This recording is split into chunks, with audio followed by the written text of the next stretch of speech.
E o meu convidado desta noite, uma das figuras mais marcantes do futebol nacional, o seu clube é o atual campeão nacional e dirige os destinos do Sport Lisboa e Benfica com muita garra, Luís Filipe Vieira.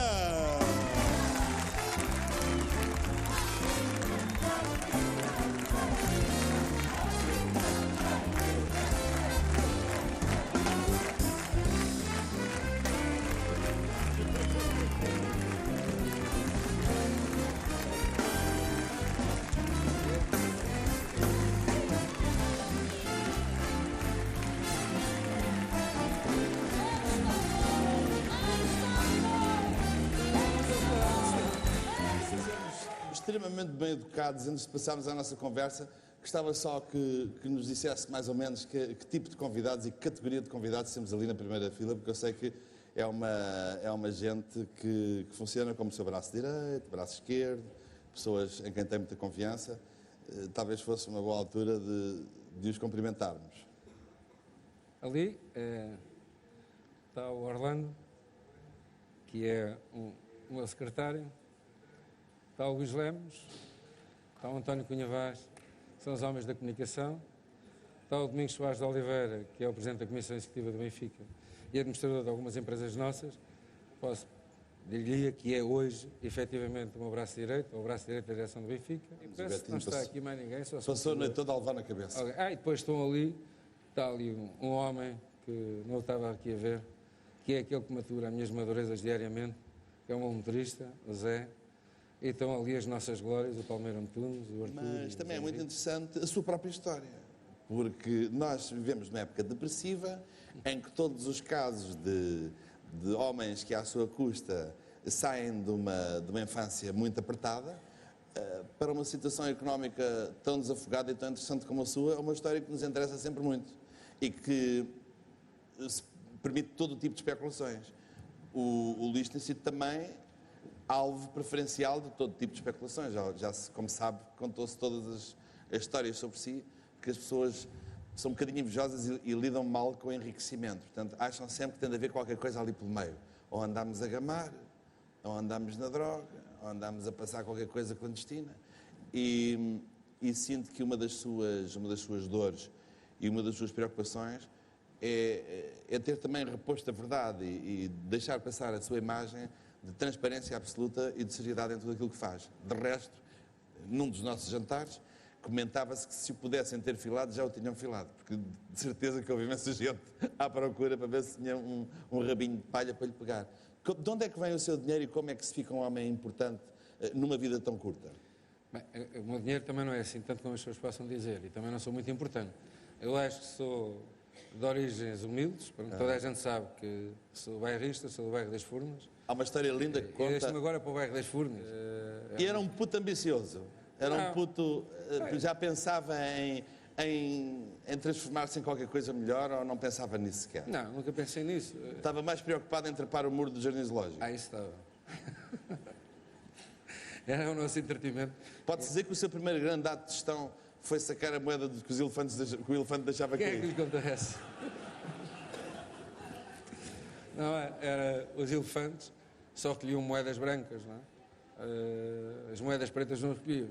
E à segunda-feira de manhã havia um trabalho, eu mais alguns amigos meus, um com uma moeda branca a trazer o elefante para um lado e o outro lá de baixo a apanhar as moedas pretas que ele deixava.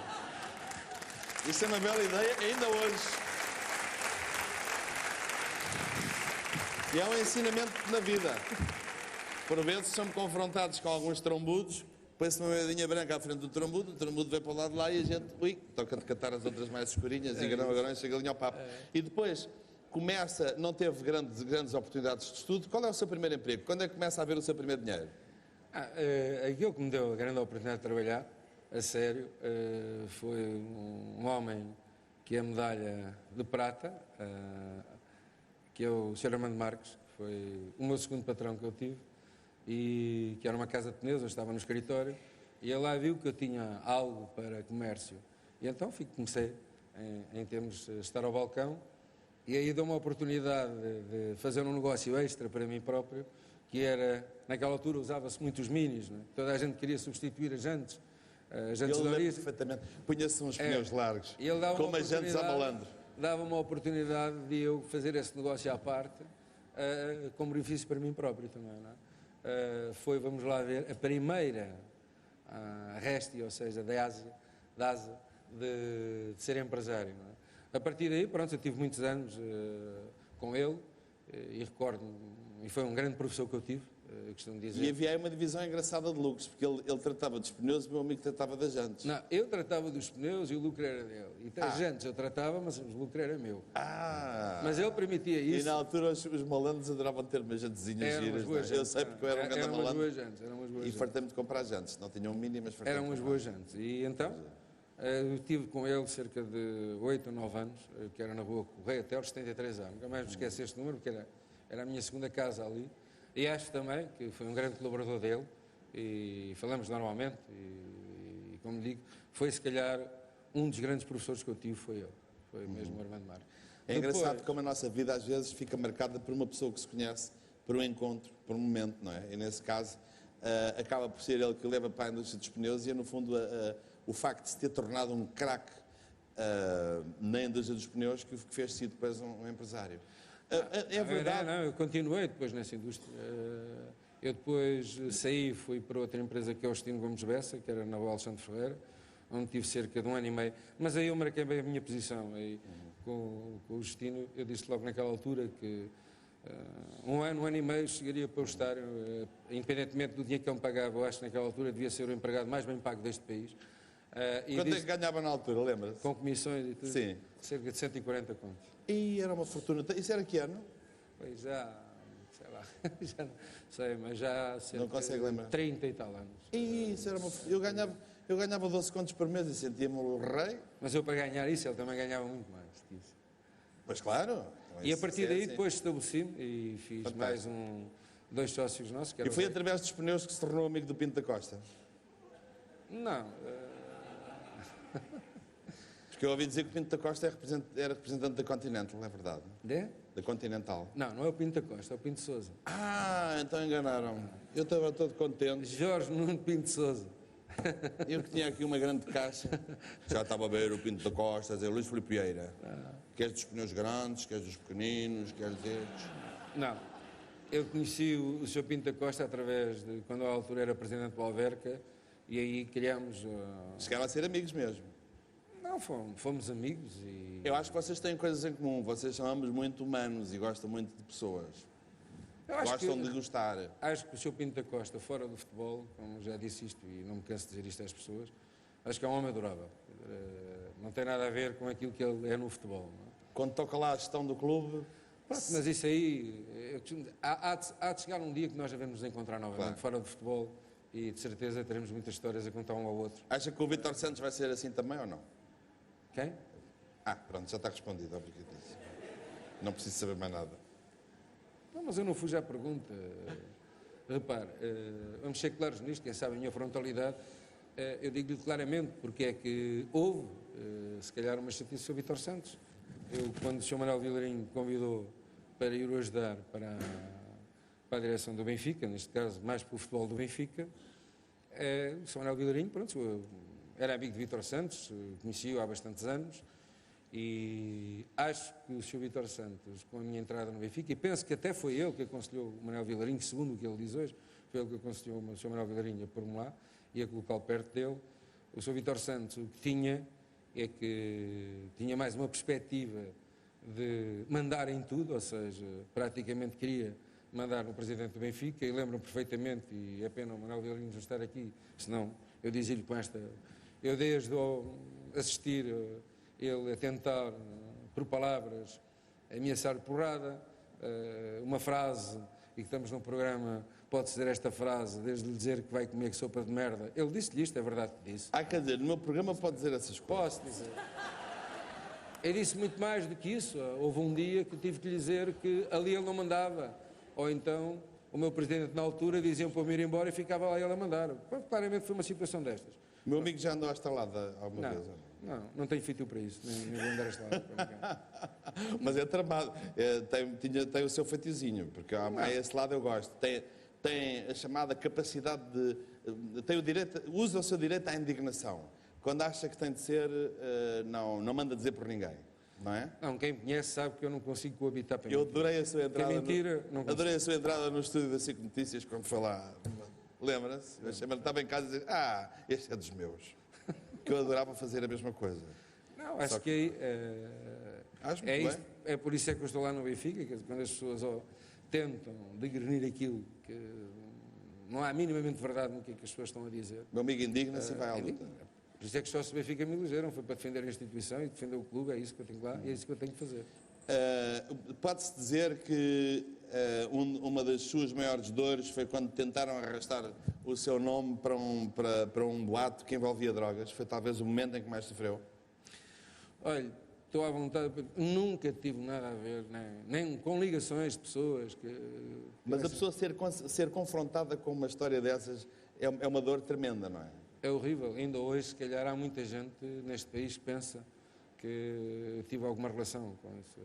Eu, desde um dia estar um contentor a chegar da Coreia, que vinha a ser transportado para aí perto de Neus, e ser interceptado pela GNR, e fazerem-nos retirar os pneus todos, e aqueles pneus vinham todos enrolados com uma fita, e estarmos a tirar as fitas todas dos pneus, eram pneus todos de caminhão, todos pneus pesados, e pensando eles que ainda havia algo lá. O boato colou também junto das... Colou bastante, e como lhe disse, e houve um dia que devia ter sido dos piores dias da minha vida. Esse, que foi o tal da Operação Stop. Foi, eu tinha naquela altura, e estava, nessa altura, eu tinha, e estava bem prevenido que não poderia circular sempre com o mesmo carro. E, já o tinham avisado que uma amiga podia-lhe pôr lá um pacotinho e mandar chamar a brigada de trânsito. Onde colocasse o carro tinha o deixar sempre fechado, ou então se fosse numa garagem deixar as chaves nas mãos de alguém de confiança. E é verdade que nesse dia a caminho de casa fui interceptado com uma operação stop.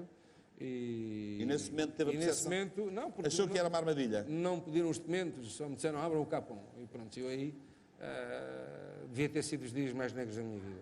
Pensei que tinham destruído a minha vida, porque recordei logo alguém colocou aqui alguma coisa no carro, pronto, e eu não consigo provar o que quer que seja. E isso, de onde veio, não sei ainda hoje, de onde é que veio esse... E infelizmente é um truque que se faz recorrentemente em várias democracias, quando se quer tramar alguém, há truques desses que se fazem, é um bocado mas sabe complicado. O que me custa a mim? Mas já agora acaba a história. Qual foi a razão da interseção do carro? Então, depois de... Pronto, eu vivi ali minutos terríveis, não é? Posso lhe dizer que quando fui a tirar a carteira para mostrar os documentos, com os nervos que eu estava, os documentos que a carteira caiu no chão, o próprio GNR não sabia o que é que me havia a dizer, porque, pronto, naquela altura chorava convulsivamente, quer dizer, parece que tinha visto perder tudo na minha vida. E depois de muita... Diga-me só que idade tinham os seus filhos na altura. O meu Tiago era muito novo, o meu Tiago tinha cerca de 7 anos. O que torna tudo ainda 7, 8 anos, não tinha mais do que isso. Torna tudo mais violento, não é? Era, foi bastante complicado. E afinal, a razão... Afinal é que tinham sido cerca de não sei quantos carros foram roubados em Espanha e andavam à procura desses. Precisamente da mesma cor do seu, não é? Era da cor, eram todos vermelhos. E tenho ali um homem que me está quase a ofender, que é o Zé Manel. Zé Manel! Como é que está? Deixe-me ir agradecer em pessoa ao presidente do maior clube do mundo, pá! Com licença! Ninguém para o Vieira, ninguém para o Vieira, ninguém para o Vieira, Léo! Obrigado!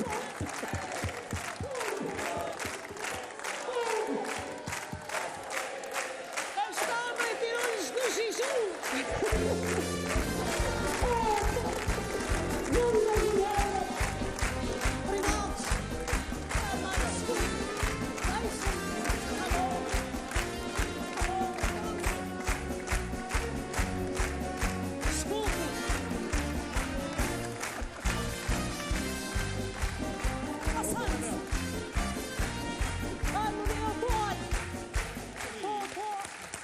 O que é verdade é que o Luís é sócio dos três grandes clubes e as histórias são muito engraçadas e muito variadas.